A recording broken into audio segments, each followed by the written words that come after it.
вашему вниманию чемпион Узбекистана, чемпиона Азии, чемпиона мира из Ташкента, Узбекистан, легендарный азиатский медведь Мурод Хантураев!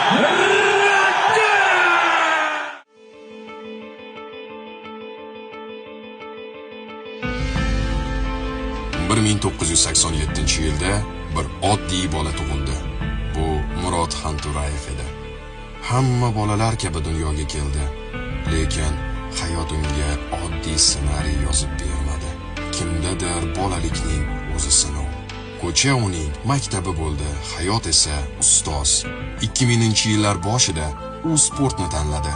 Zal uning uyiga aylandi, ter esa kundalik noniga. Og'riq senga sinov deb turadigan sherik bo'ldi. 2010-yillar ringga chiqdi. O'sha payt u shunchaki yigit emas, aksincha jangchi edi. Har bir zarbasi javob, har bir qadami esa isbot edi.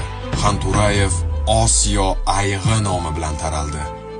2021-yil. Bir lahza va hammasi o'zgardi. Yo'l tugadi.